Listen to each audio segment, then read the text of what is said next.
continuing where I left off yesterday. I'm going to be looking at subsets in my data, identifying missingness patterns, identifying reporting errors, and we're going to go through some examples of easy ways you can surface some of these errors. I'm going to be using the hierarchy in my data to help illuminate places where there's problems, and then I'm going to come up with some strategies about how to address those problems, and I'm going to use those build some of those strategies into my database and into my data cleaning routines. So that's what we're going to be doing today on the live stream.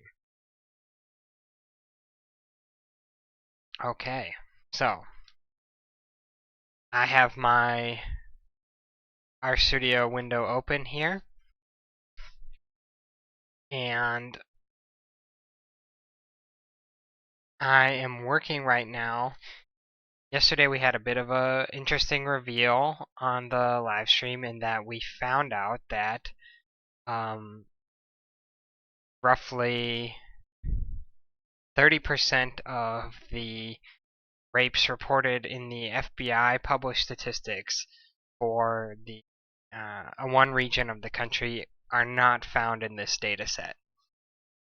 And I surmise that this could be because of reporting problems in some of the states in the data. So what I've done here is use some plots to help me figure that out. The first thing I've looked for is I said, well, I'm going to look at the rates by state. So the regional average, according to the FBI, is 31.2 per 100,000. So I wanted to see where are the states that are really below this. Oh great, I'm glad this plot works on the live stream. So I made this graph for each state with a bar, and then I looked, okay, here we see Illinois. Really low. Illinois is a big state, so Alaska, they're much above the average, but Alaska is a small state, so it has a small denominator, and that means that we can expect to see a bigger change in a calculation like a rate statistic. The same is true for South Dakota. They're going to be more volatile values. But Illinois is a huge state, so it should hew much closer to the national average. It's much harder to be volatile, and so this is extremely odd. So then I said, well, let's try to parameterize that. And I looked for the places where the rate was more than one standard deviation below the mean of all the state rates. And lo and behold, I see that the possessions is what the FBI calls these, Canal Zone, Guam, Puerto Rico, and Virgin Islands. They didn't report anything. They actually don't report their populations either. I had to fill this in. So that's one area of missingness, and I'll have to check out how the FBI handles those. But the other is that in Illinois, there's only 102 rapes reported, despite there being 12 million people in the state. So that puts their rate at 0.8, which is it's definitely wrong. And so because the rate is incorrect, I'm gonna have to say, well, what are some other ones? New Jersey and New York both look like they also underreported, though not to the extent of Illinois there. I think what I'm going to have to look at is, now I'm going to have to say, okay, let's see if I can count the entities that are reporting 0. Because, so Illinois, it's definitely underreporting, but now I need to figure out where is it underreporting and to what extent. Because somehow the FBI fills in the data for Illinois, and I'm going to need to be able to do a similar filling in of the data. So the way I started to think about that, and I was just working on this before I hopped on the live stream, is I started to say, well, I want to know if Illinois has an abnormally large number of entities reporting 0. And really the key here is I want to get a sense of, there's kind of two ways that this could come about. This degree of missingness, where Illinois is obviously missing something like 90% of the rapes that occurred in the state being reported to the FBI. Either a couple large places like Chicago, Rockford didn't report, or the large places reported and none of the small places reported. It seems when I study the addenda and the data warnings that the FBI puts out about the data, that there's really two kinds of reporting areas. Either the largest entity in a state doesn't report, or some of the largest, because maybe they're operating under their own reporting system and they don't transform their data to the FBI requirements, or the smallest entities don't report and only the largest ones have a data system that makes it easy for them to report entirely to the FBI. And that's where thinking about what we call the data generation process, or DGP, is really important. How does this data get produced? And so studying the way the UCR is collected helps me form hypotheses about why there might be these holes in the data, so then I can move forward, identify them, and then think about ways to solve them without introducing bias.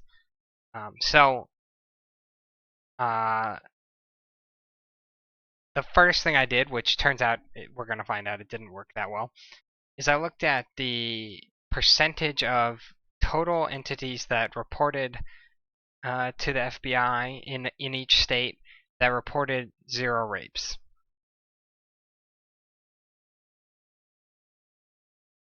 And I put it on this bar graph here.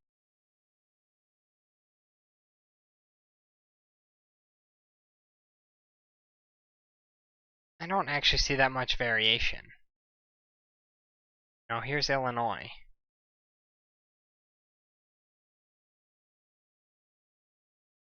And in Illinois, it looks like 100% didn't report.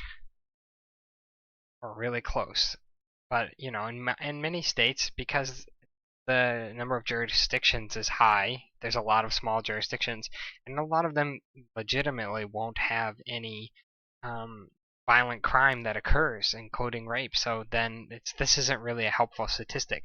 What I want to look at, I think, is the percentage of the population covered that doesn't report any, because that helps us get at this question of how big are the agencies that aren't reporting, because we expect roughly 31.2 reported incidents of rape for every 100,000 people.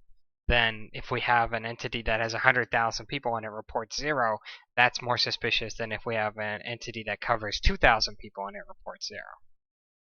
So I'm going to modify this statement here.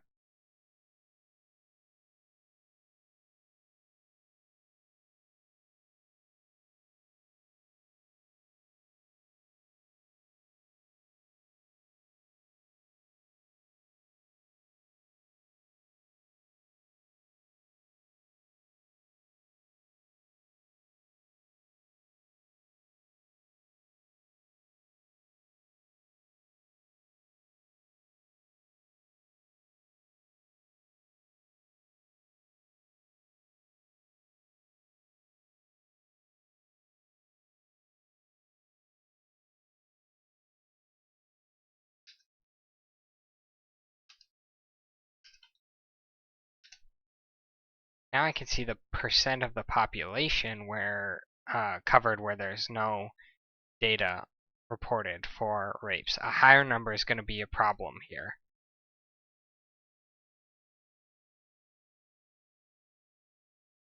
Here we see, oh wait, something's wrong with this.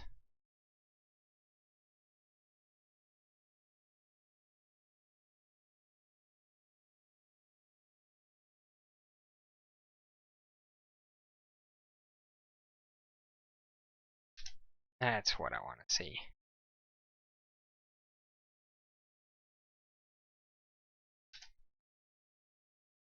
Alright, now we should see a higher number is going to mean that there are true reporting issues. Back. So, in Illinois, we see that almost 100% of the state is covered population by the data is not reporting any of these events. So that's a problem for us. And we see, like in West Virginia, which didn't show up before, but almost 80% of the population is in an area that's not reporting any. Let's look at New York. New York's interesting because in New York only about 75%. That's still pretty high. But, you know, we saw that New York looks like it's underreporting as well. But this is evidence. So this is evidence that in Illinois,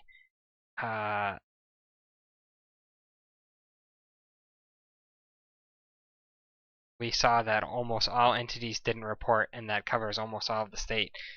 It's like almost the whole state is missing. In New York, it's not quite that severe, and so we have to find that some of the state did report and some of the state did not, and we'll have to try to figure out the pattern for that. Florida looks like it's a problem where just a few places are reporting. Then it gets harder to say after that, because part of this is looking at what's the average concentration of the population in these entities, like how spread out is the population versus concentrated. And some states just don't have a big urban center, so this isn't going to be a great metric for those states. But at least, like I said, I'm diagnosing this region that includes Illinois, and it looks like Illinois is really the bulk of my problem. So we remember that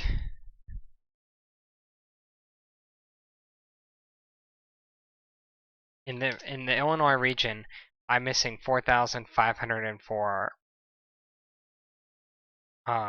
incidents. So if we look at Illinois,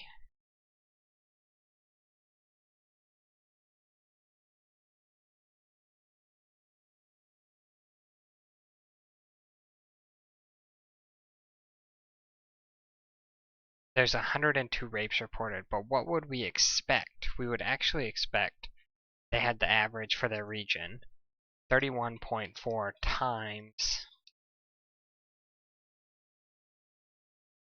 126.35. We'd expect around 3,968.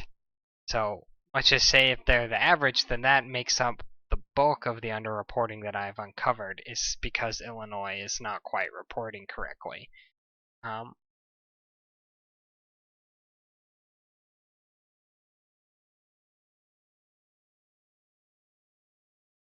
So let's see who in Illinois is reporting.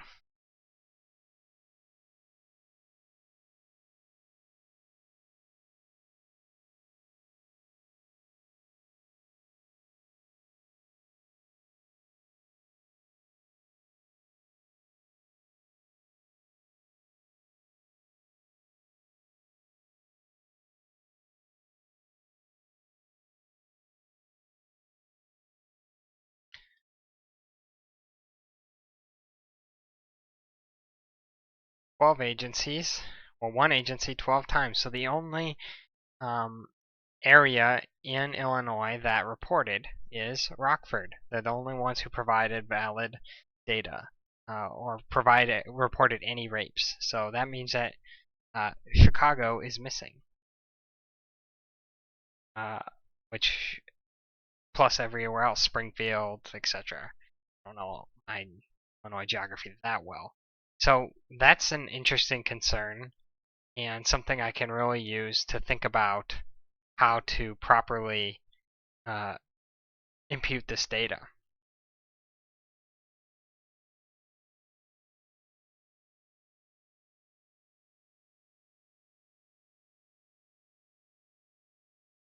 What I think is interesting too is down here.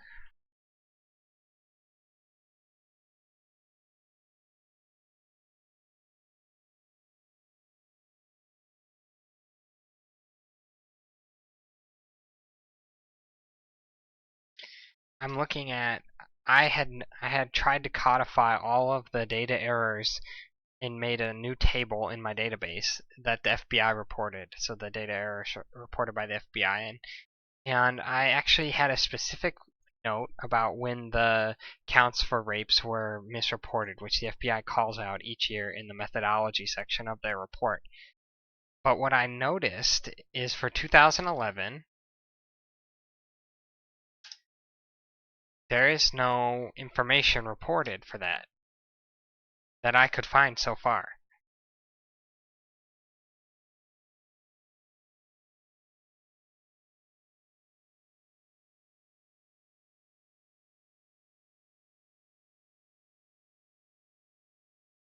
And there's only one state where the data or the FBI indicated that the data had been estimated. Now, the interesting thing why I suspected Illinois in the first place is that from 2002 to 2009, the FBI methodology said that they hadn't received information on rapes from any entity except Rockford in Illinois. And it may just be that I'm not looking in the right place for the methodology and data warnings of later years, which is totally reasonable to believe. So it was good to suspect, and now I'm going to go back and I'm going to put these flags in for 2011 into my data so that I don't have a problem later.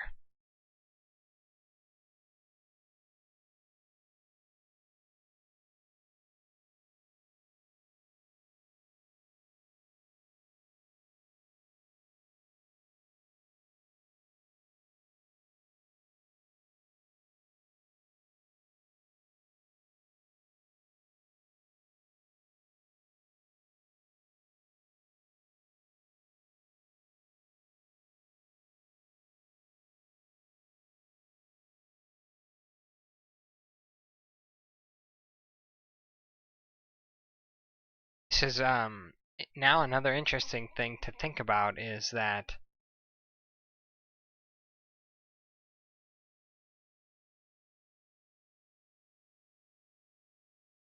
I've accounted for now about half of the violent crimes missing just by looking at Illinois. So that's good. That's probably how this usually goes, is that you find a few big problems and then there's a lot of little problems to try to track down. So I'm going to focus on seeing if I can find any other big problems. Like, look at robbery. Robbery also has an undercount. So let's see if we can use a similar technique as above to figure out where the missing robberies and missing assaults are coming from.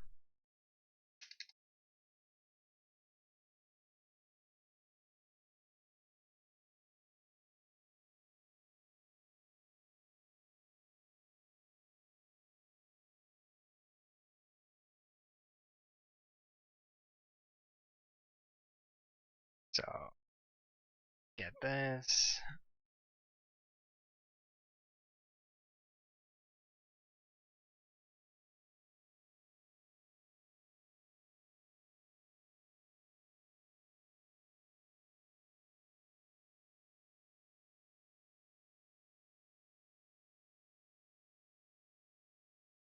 We'll look at it by state.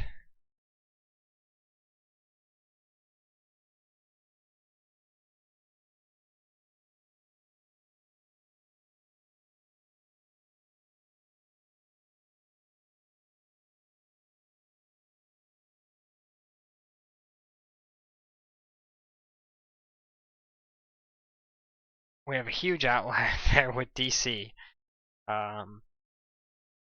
But we got Illinois here, Wisconsin, Minnesota, Indiana. You know, there's not a lot that really jumps out. I mean, the possessions, as the FBI categorizes these, they aren't reporting this breakdown of data. We have some states that are pretty high, but overall, it's tough to say. And actually, what I'm going to do Just, although I like looking at all of the states, and it is helpful, let's just look at our states. Oh, Illinois, Indiana, Michigan, Ohio, and Wisconsin. Looks like we may be missing some from Wisconsin. The rate should be around 128.1. Indiana, Michigan, and Wisconsin look like they are a little low.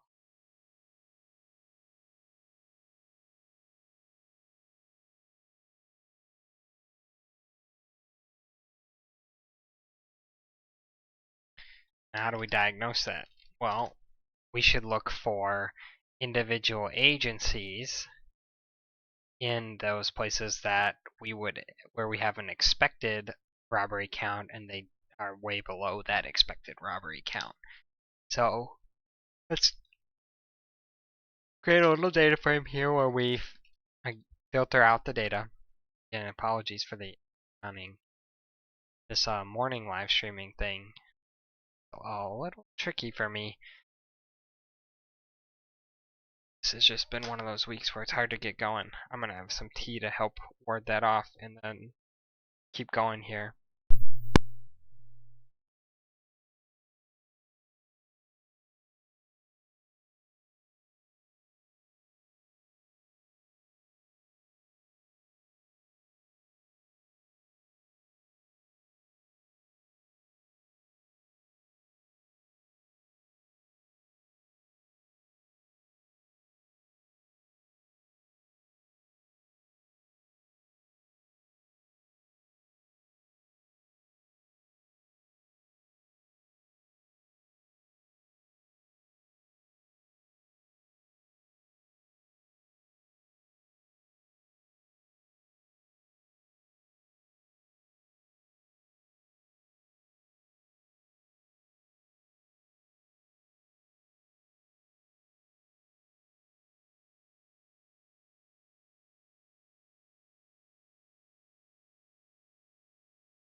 Alright, so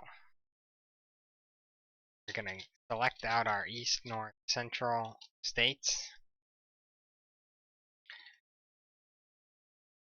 We're gonna just do annual, because again, I'm not gonna worry about the monthly thing. We talked about that on an earlier stream, and while monthly data is important to me, it's gonna really muddy the waters here. We found out that a lot of places report annually, but they just don't bother to do monthly reporting, which seems pretty reasonable to me. So we know that most of them are doing some reporting annually. And so we'll just look at whether their annual totals match up our expectations.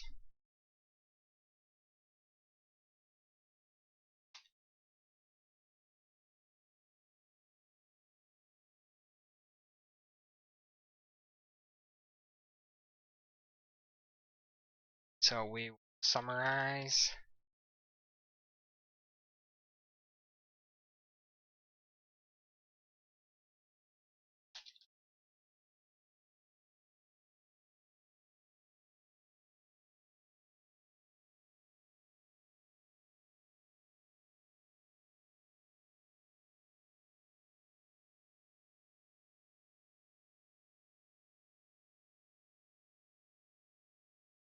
Robberies, we need population, we need the number of robberies.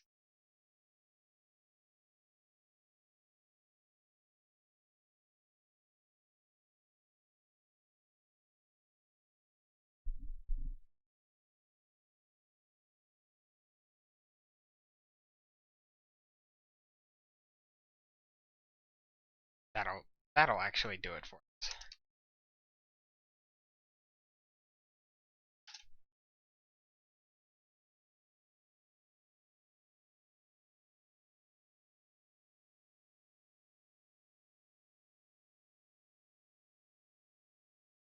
Then we could say temp expected robbery is k times 125. Let's just call it.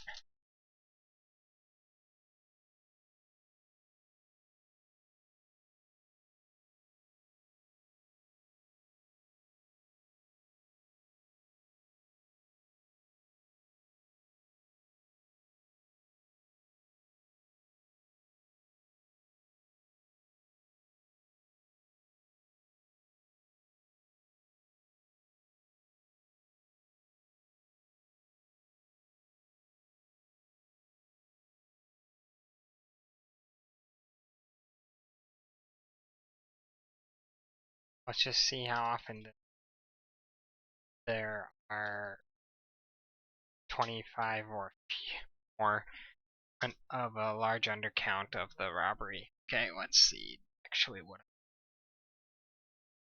actually want to bring in the agency name.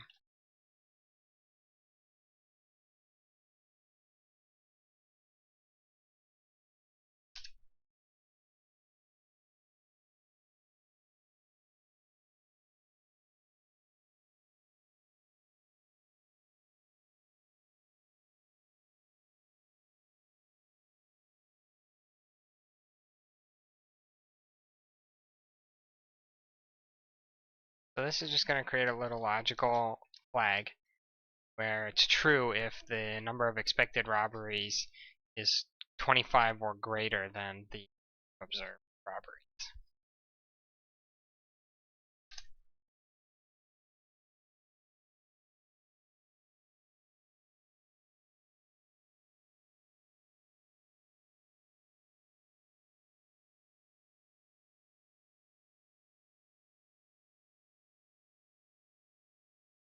Okay. Sometimes the typical thing is a little heavy-handed in its suppression of the data. It drives me a time.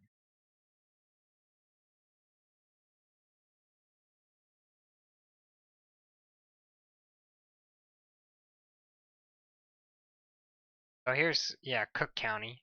It's the county that is encapsulating Chicago. They're expected to report 134 robberies if given their population only, but they're reported 33. That seems like a pretty big flag. Same for Arlington Heights. Now, bear in mind these are small group sizes, and there is going to be tremendous variation. I mean, we know that violent crime is highly concentrated, so few places with a lot of above average violent crime are probably driving the bulk of the rate. So I don't want to get out of turn and start suggesting that none of these places reported correctly. In fact, what I'm more interested in is saying places that probably where there's a 0. So like here we see Calumet City. Didn't bother to report. They should have been expected to have around 46 robberies and they had 0.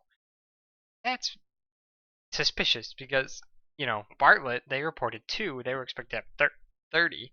Well, they at least bothered to report some.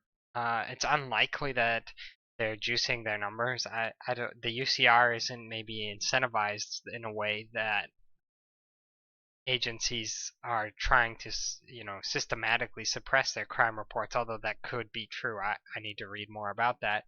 More likely is that it's burdensome, and so they just don't complete the reports. So if what I probably actually now want to do is see if that there is a 0 flag.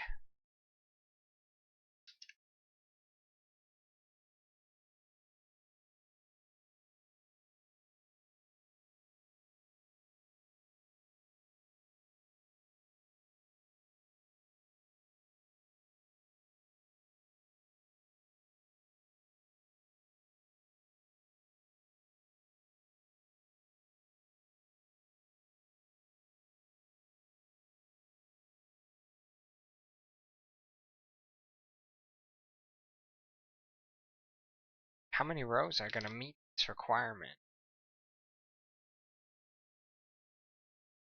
93 rows. So remember, we're missing 1,250 robberies. Let's say that for these 93, we sum up their expected and see, probably going to come up with a number that's too high. But let's just see.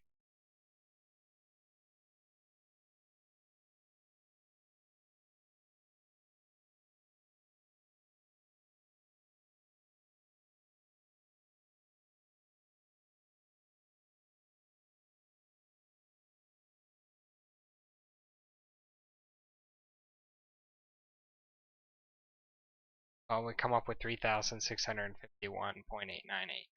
So that's clearly not the entirety of the issue.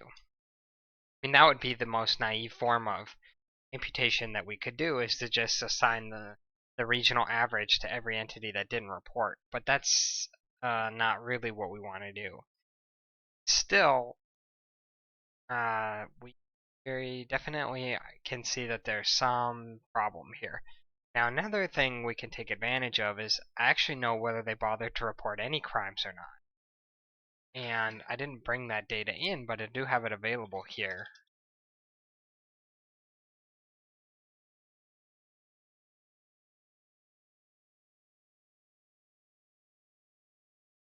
Under flag no report. So what I'm going to do is I'm going to bring that flag down, and I'm going to see which of these entities didn't bother to report. And to do that, I'm going to just make a very simple SQL query. All the results set ag flag here.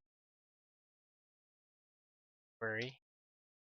For those of you who've been watching consecutively, you'll see I figured out my old friend db send query, which combines db get query, which combines db send query and db fetch, which is much more efficient than what I had been doing. Select ORI code, flag no report from agency here, where year is 27.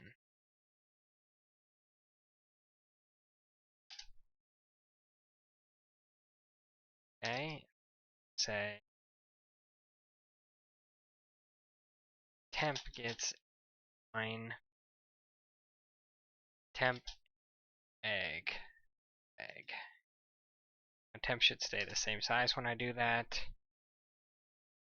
Temp table egg no report. 440 entities did not report at all.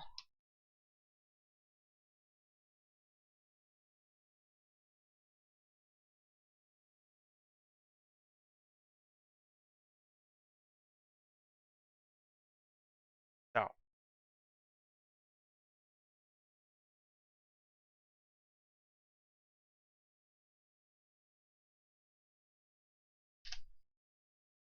if they had reported, the agencies that didn't report at all, and we used didn't report at all by seeing whether they reported any crime data, including most common categories, then we've whittled it down to, well, that would be an extra 2,421 robberies at the rate that we expected. That's closer. It's a little bit less than double what we actually undercounted by.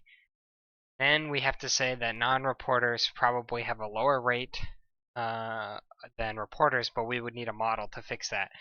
But in general, I think if we said that underreporters have half the robbery rate of entities that report, then we're right on the money. And so that kind of back of the envelope calculation tells me that we can probably reproduce the FBI numbers if we think about how the FBI filled in robbery totals for these non-reporters. Some years I know that they looked at the incident rate for the same cities in the same region. When I say same cities, city size in the same region, and then they applied that. And other times they looked nationally for that. So they kind of had a very simple two-parameter model, which would be the average rate interacted with the size. So they had a series of average rates depending on the size of the. So that's probably something we could consider. Do a little more sophisticated imputation model, and probably that's going to be something to talk about more on another live stream. I've kind of puzzled through it a little more. We can apply this exact same logic here to this assault thing.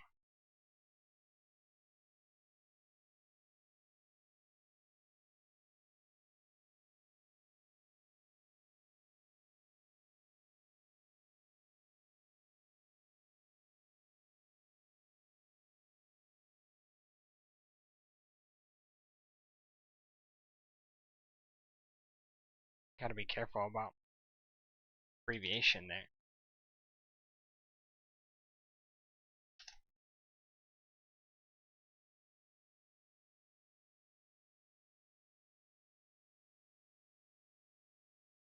The expected rate is 208.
So if we had the expected rate in the 440, the very naive regional expected rate in the 440, we would have 4,000 more results. So again, similar pattern.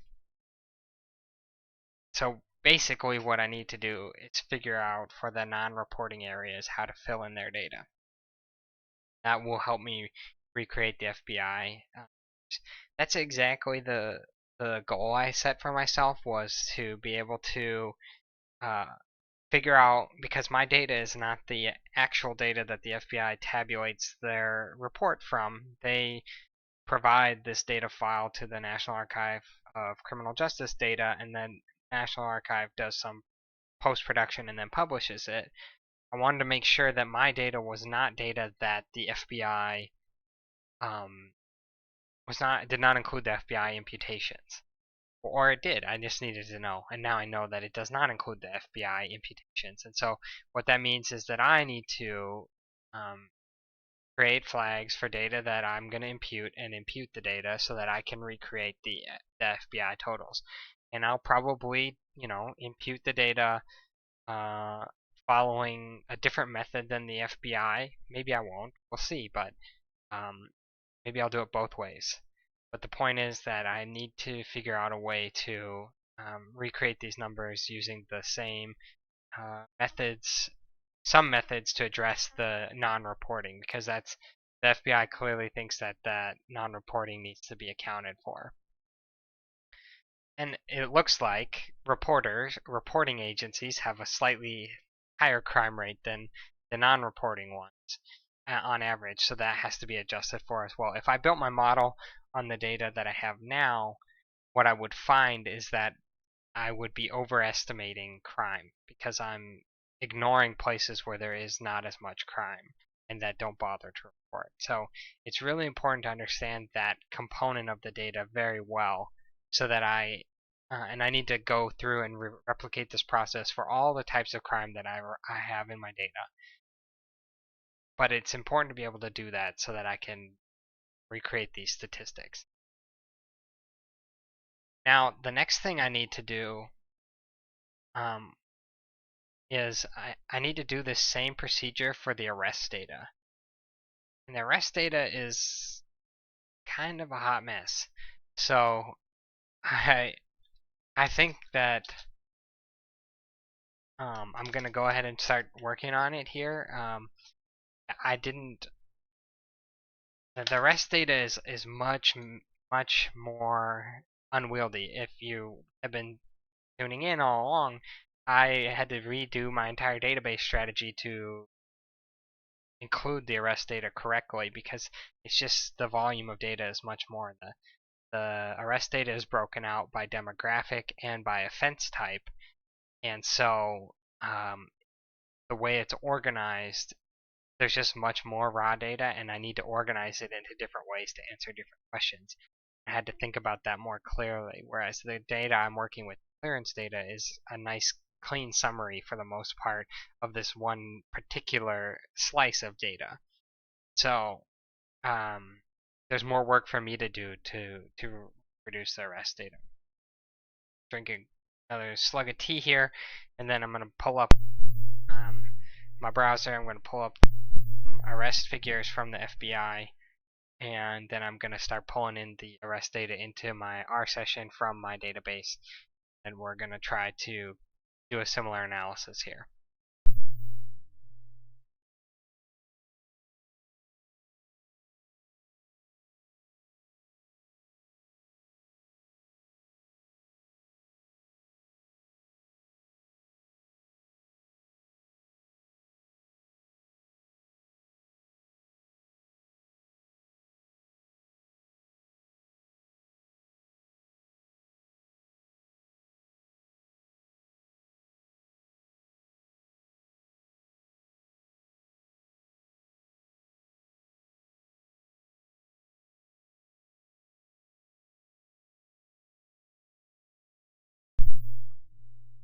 Alright, so now I'm just going FBI's 2011 Crime in the United States. I'm going to focus our arrests on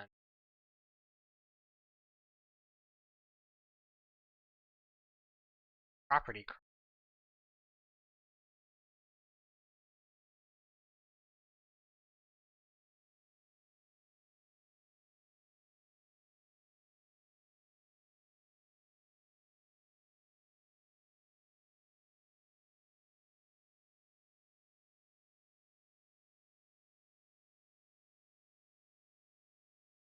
Just trying to state it.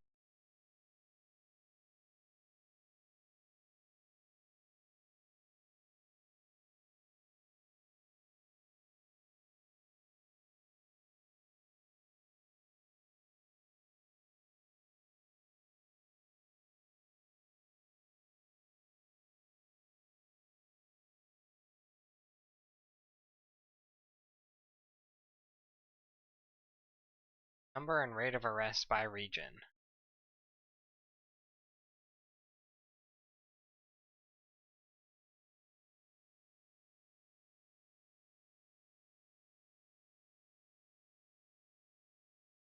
Let's see if I have region coded in.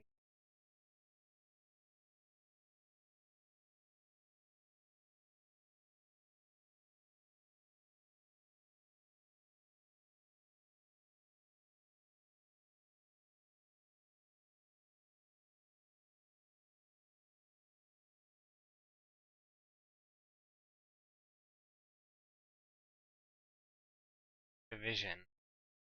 I don't think I have division. I can get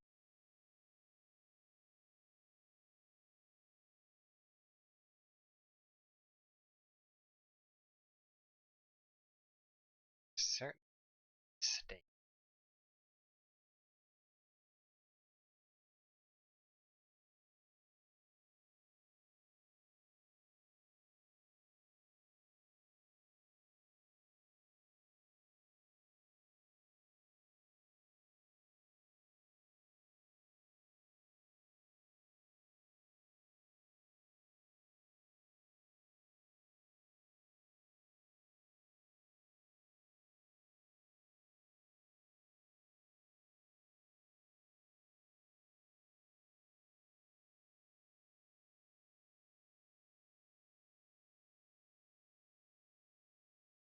Alright, let's do California. Big state. Extracted data.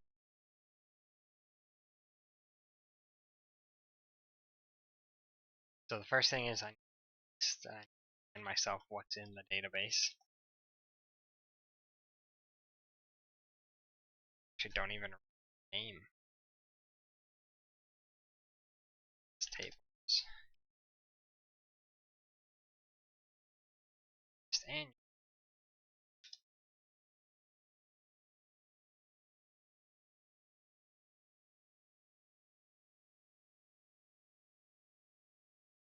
we're just working at the state level, so I'm gonna say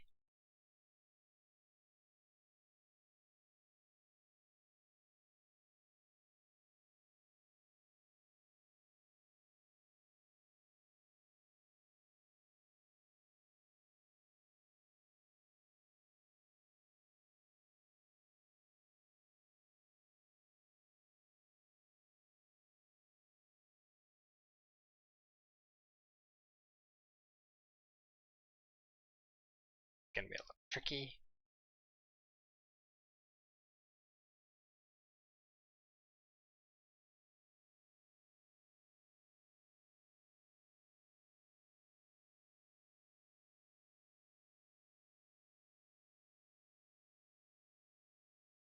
Funky.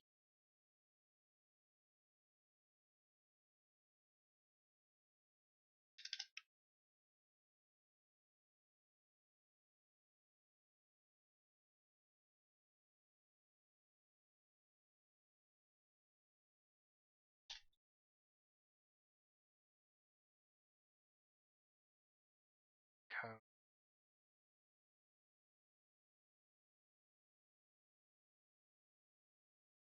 there. 27 state.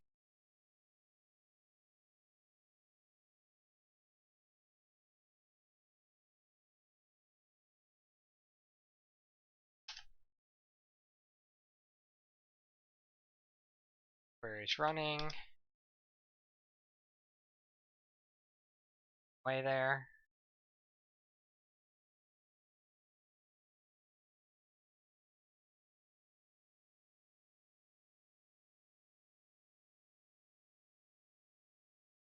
So the idea behind that query is that I want to just I want to restrict the data.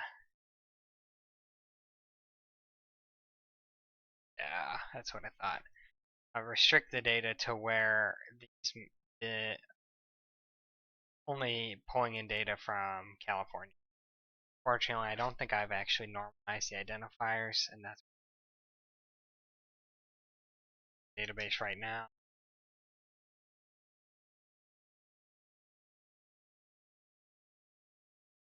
See West, which is a kludge because I bothered to make the identifiers line up between the rest data and the West data.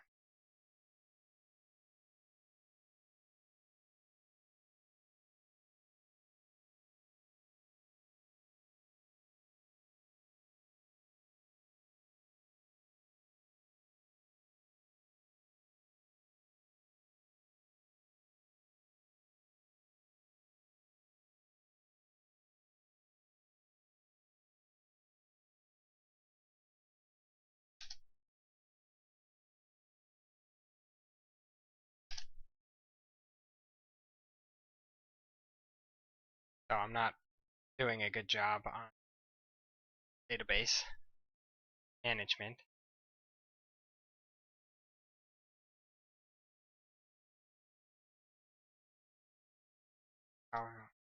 Stored.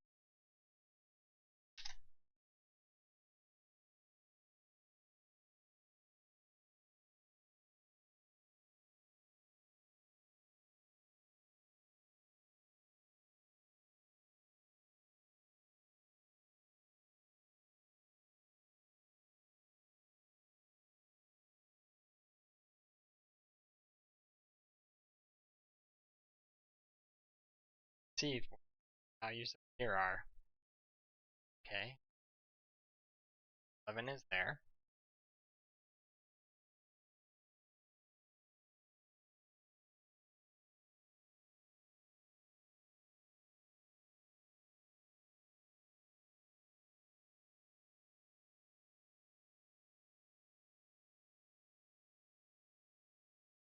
Sub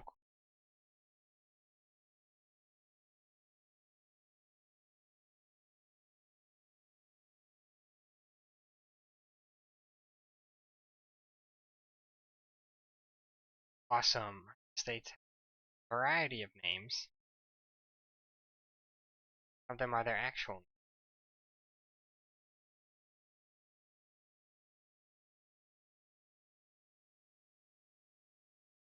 All California.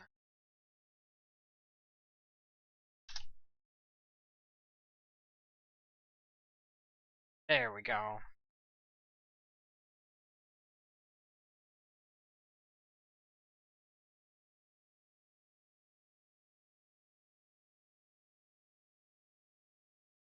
Here are the offense codes for California. So, in California,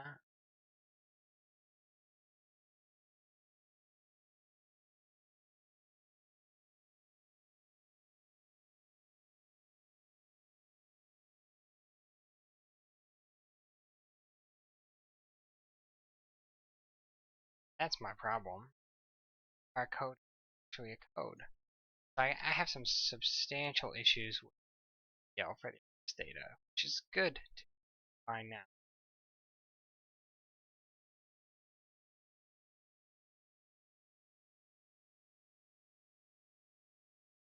State names are incorrect. Originate fire. This is very code. Should not be.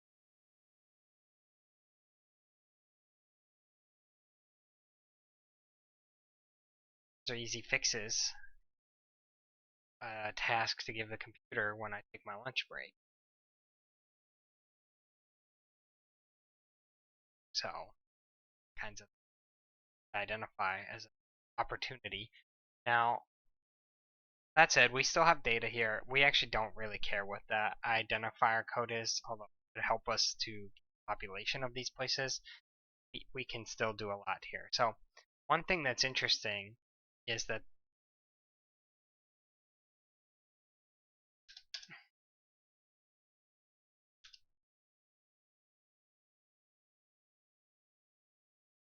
the data here is really much richer in dimensionality than the data in the clearance data. One thing about it that's really interesting is that have multiple demographic slices. So let's just take the first record.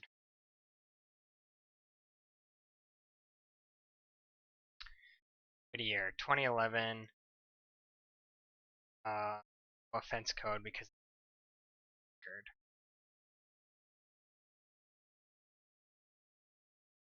Okay, let's drop a second. There are these header records that have no data but just have some information about the entity. Next row is the data for the first type of offense for that entity. Next row is the data for the second type of offense. The row after that, data for the third type of offense. That's something to substitute out here.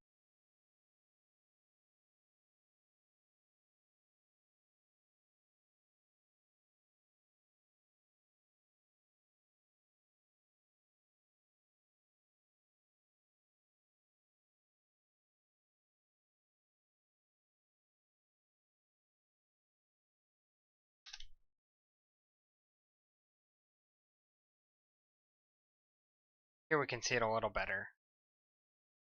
Basically, record for Corning 2011. The offense code is burglary, breaking, or entering. Then we have these categories. Male under 10, 0. No males under 10 can enter.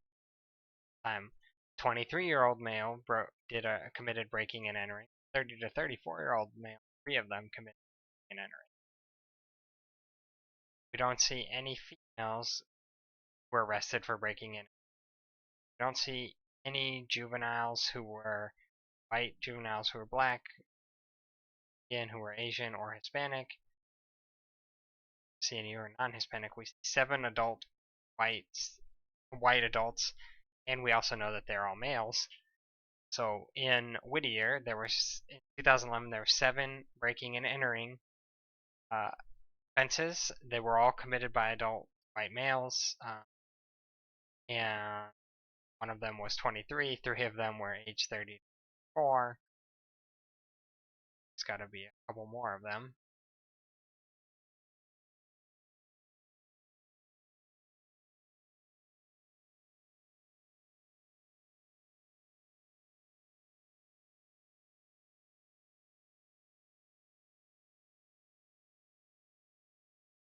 That's interesting.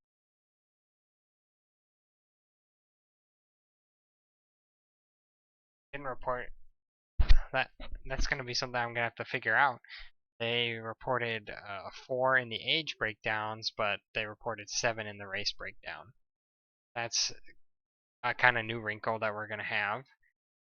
It's actually going to be an immediate wrinkle for us because what we need to figure out is if I'm going to get the state of California's total crime rate, total arrests for all crimes for non-juveniles, or actually for juveniles plus adults, there should be 1,183,000 arrests. A lot of arrests. So I'm going to make a total, and if I make a total out of this, I have to decide whether to sum the ages or whether to sum the races. So let's just immediately sum the races.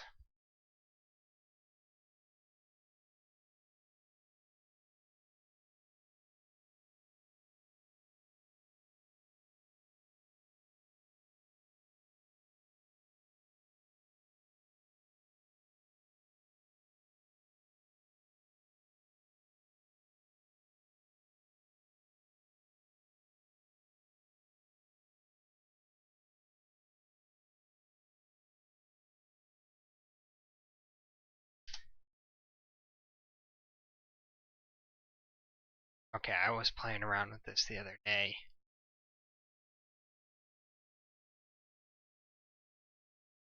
This is this little function. Just gonna move it here.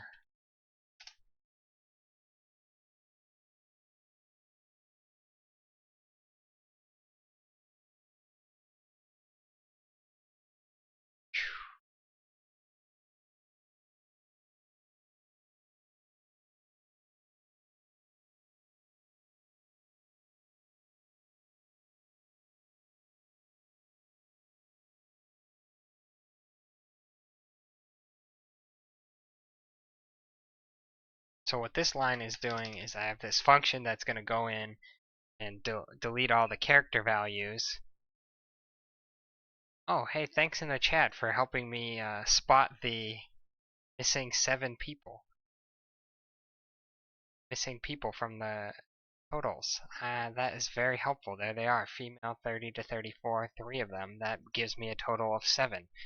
Very helpful. I'm much less concerned, at least now, that I won't have to run into that as a problem. So this function here, count cleaner, what it does is when I ingested the data, I ingested all of these counts as actually as characters and not as numbers, because they say none not reported and also not applicable in them. Well, none not reported I'm going to interpret right now as 0, and not applicable means that that's a missing value, an NA. Like in R, we want to use the NA. So I want to go ahead and apply this, but in R it's kind of goofy to do this. I know I want to just apply it right now to these columns. So what I do is I take that, I split off that piece of the data, the columns 51 through 62. I use sapply to mean apply this function to each one of those columns, and count cleaner is going to basically force these columns to be numeric for me.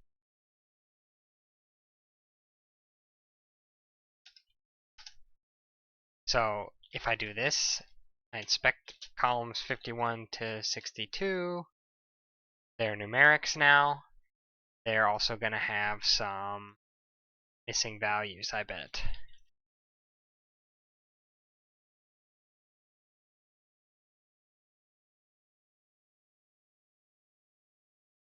cool, they actually don't. So it never does the not applicable appear in them. That's fine with me. I'll take it. So now I can sum them using call sums. And I get this guy.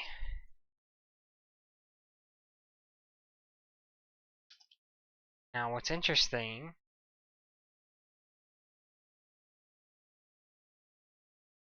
holy mackerel, there's a lot of double counting here. This says that in California there were 4,391,550 4,391,554,233 arrests. If I just do a naive sum of all of the offenses. So let's look at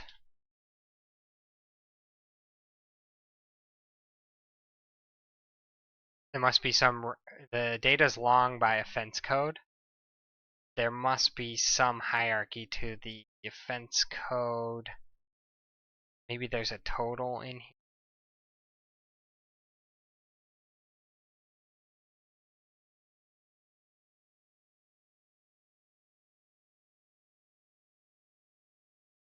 Not.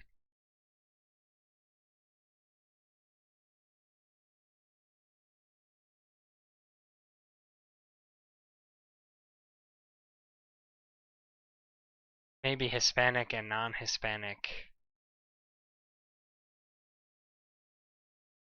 Yeah, let's go back.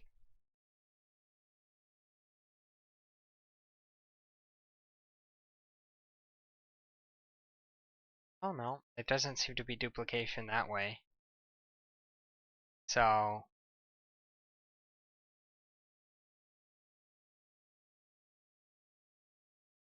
that's a problem.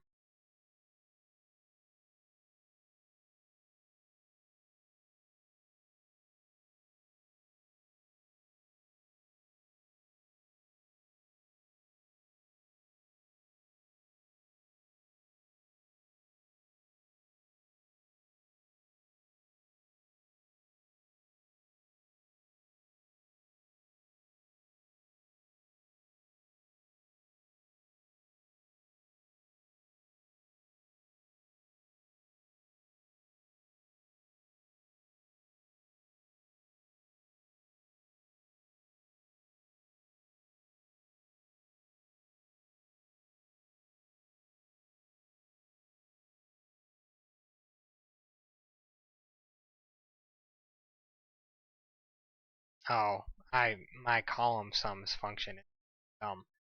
It's actually summing the whole thing. This is way wrong. Do not want to use column sums. Definitely the wrong way to do it. I thought that is how I did it when I was around with this yesterday. But I guess not. Did row sums. Oh man. Excuse me. That was a total mistake. Okay. So now we come up with 2,055,009. It's much better. So yeah, column sums would be taking the sum of the column. Just remind myself this so I never forget it.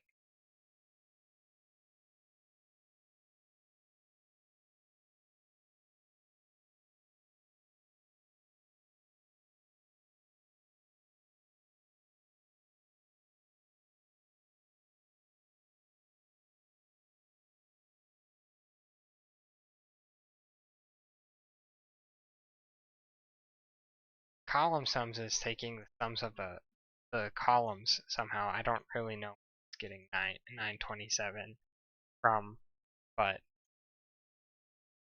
for this row, but I think it's summing a different direction. Doesn't matter, it's the wrong way to do it. We want to sum basically this row, these values.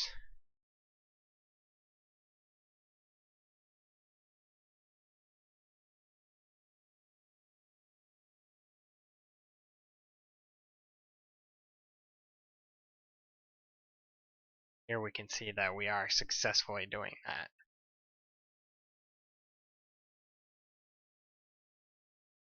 So, like I said, I'm trying to recreate the numbers. My number of all classes of offenses does not include traffic arrests, according to the FBI, but I think mine might. So,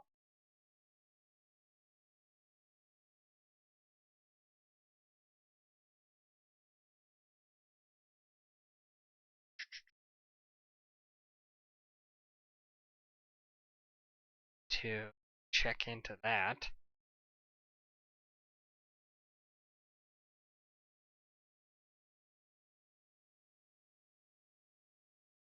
I wonder if driving under the influence is a traffic offense.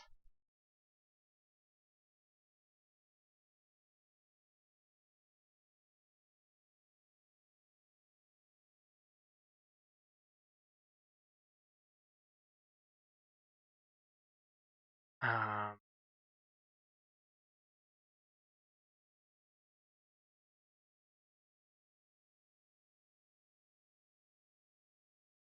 Driving under the influence might be traffic offense.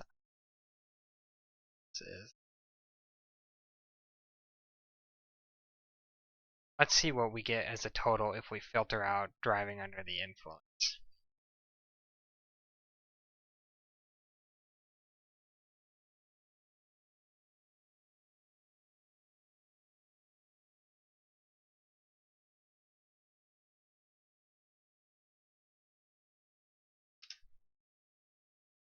Still too high. We're at 1,846,855 and FBI is at 1,183,470.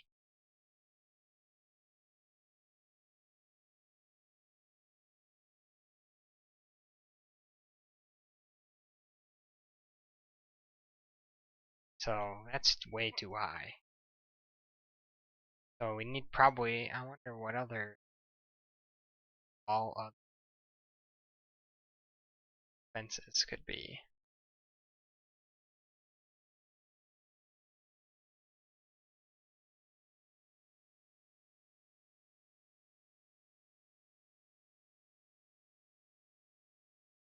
Let's just filter that.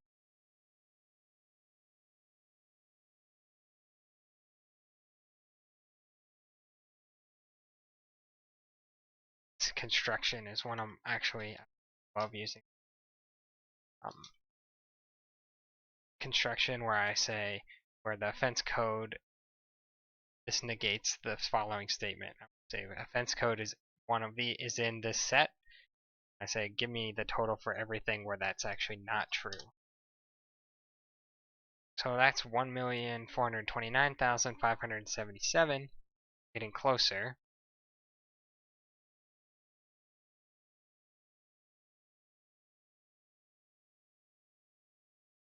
I wonder what an arrest for suspicion looks like. It's really weird. This is a truncated variable label for sure.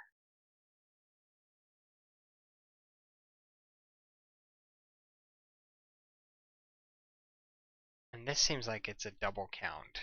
Total drug abuse violations.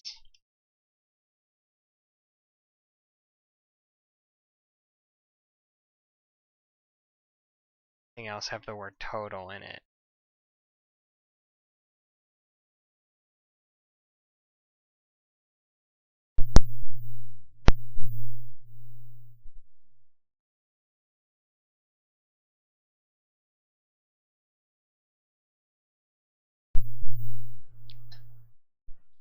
Well, that's not bad. We're really close now. 1,203,312 versus 1,183,000. Now, probably I should be undercounting though, because the FBI may fill in the data. So probably I'm not. I'm missing something else that should be filtered out.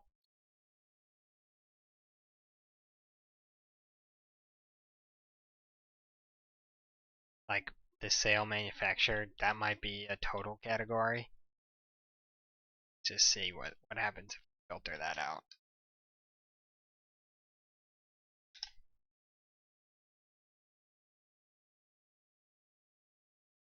163,330. Yeah, I need to check these categories. My importing of the data is not getting me the correct categories names necessarily, but I'm gonna guess that sale manufacturer is actually like all drugs, and then there's sale opium of coke, sale other dangerous or non-narcotics, sale of marijuana, sale of truly addicting synthetic narcotics. So these are subcategories. So operating on that assumption for now,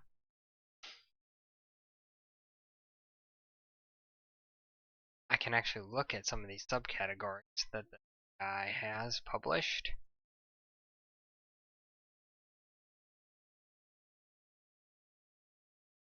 Display system. Rest by state.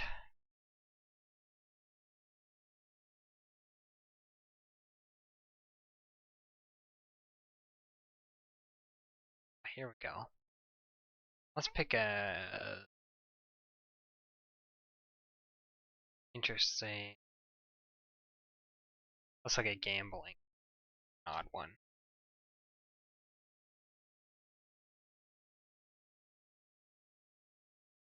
Which also may be a category. That is a total category.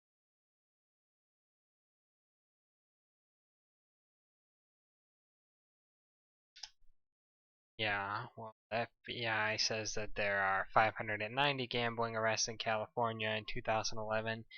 This data says 670.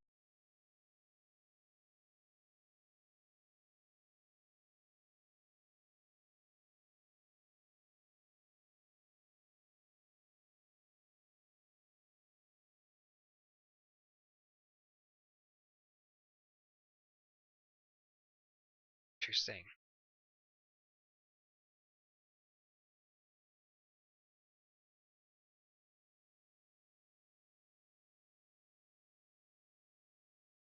That's kind of what we would expect.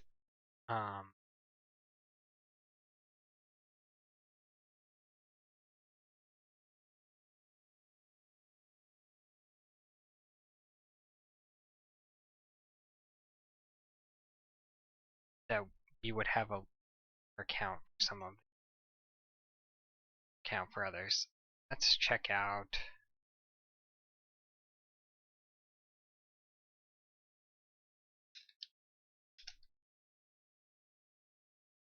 Should be 2007.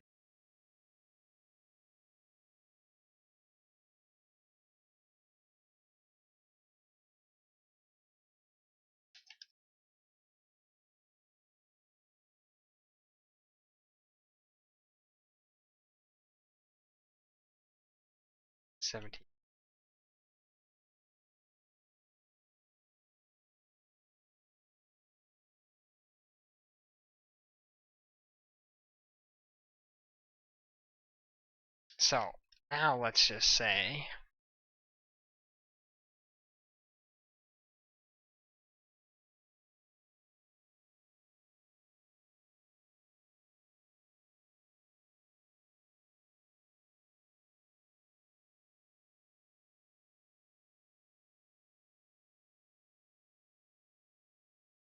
sum total arrests by offense code.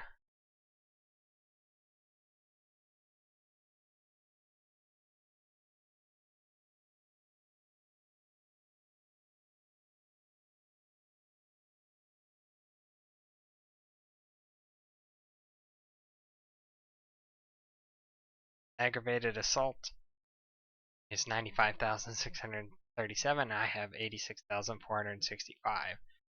So I'm way above the FBI published data.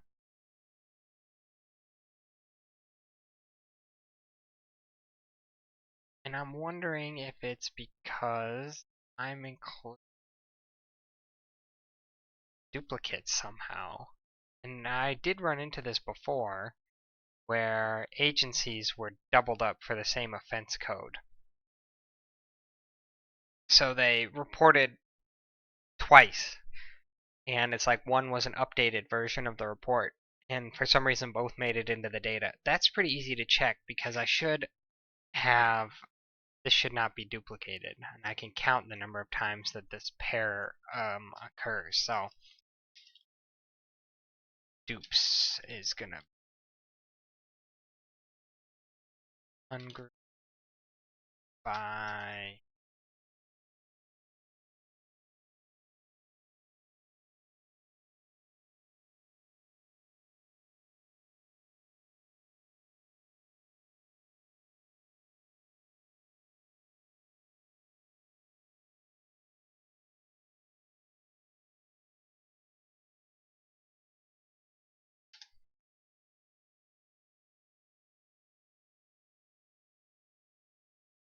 there we go.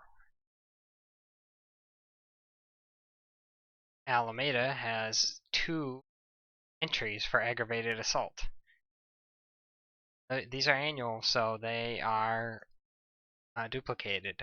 So what I did, I just counted the number of distinct times that the entity had this. Let's look at, most of the time there's just 2, but lots of times there's 3, 4, 5, 6 rows for the same offense code. So if that's occurring, then we're gonna have too many, so we need to drop those out and figure out how to drop those. That's another note to put in my ETL file. Deal with duplicated rows for storing in the database.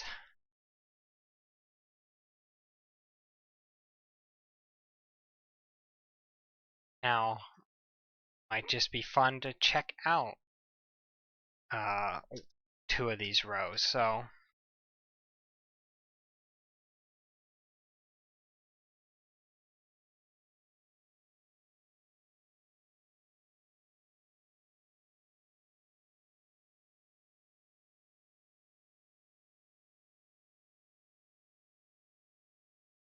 look at this.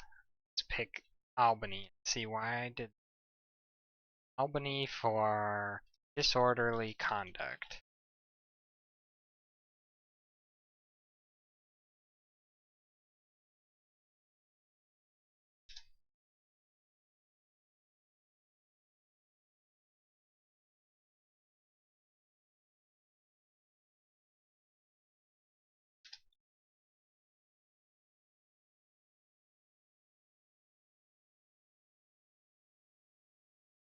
Alright, so now we can see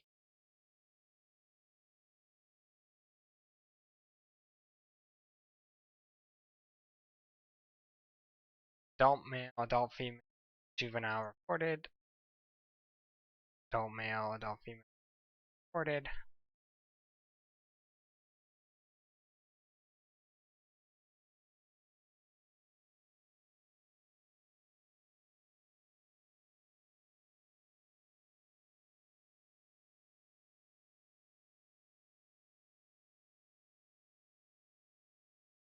Oh, my duplicate thing, I don't want any cases where dupe count equals 1 because that means that it's not duplicated. So since I just want to subset out the duplicates, I filtered here to eliminate any situation where there was only one pairing of offense code and originating agency identifier code. Because to me those aren't really the thing I'm trying to understand. So I just have these where they bothered to report 2 different rows for the same data. Thanks for being in the chat, by the way. Shout out to Fabio in the chat for helping me out and asking questions. So what I'm trying to figure out is there any way, like, is Albany in year 2001 for disordered conduct, are these all updated versions of the same data, or should I sum these all up to get to the total? My assumption, since most of my counts are still too high in the compared to the FBI's data is that these are like rolling updates and they're not getting normalized. But I think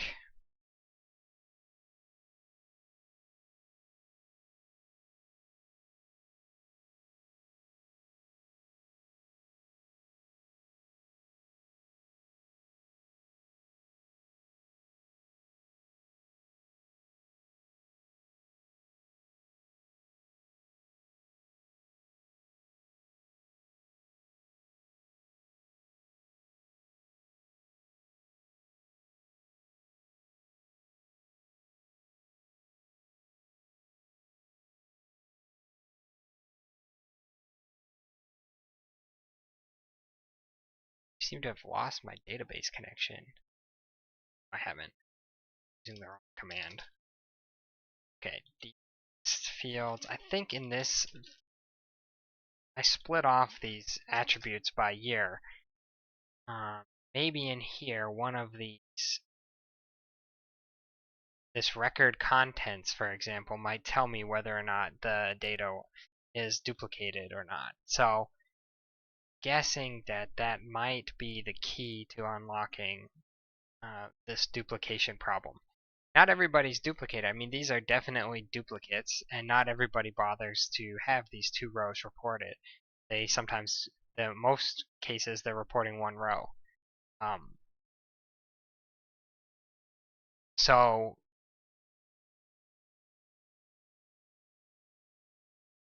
let's just see how many. 150 agencies are duplicated, have duplicates, out of a total of 678 agencies. So the normal reporting pattern can be said to be 1 row per offense per agency. But since we have these ones where they are getting updated or I don't know what's going on, I will need to go investigate what these data fields mean. But since the linking thing isn't very good between these two, I think that I'm going to need to do that not on live stream. I'm going to have to sort myself out on that first. But I think I'll get there. My guess is that it's this one, 197. This is the max, and this is basically when we should be looking at. The last time they reported all 3, adult male, adult female, juvenile.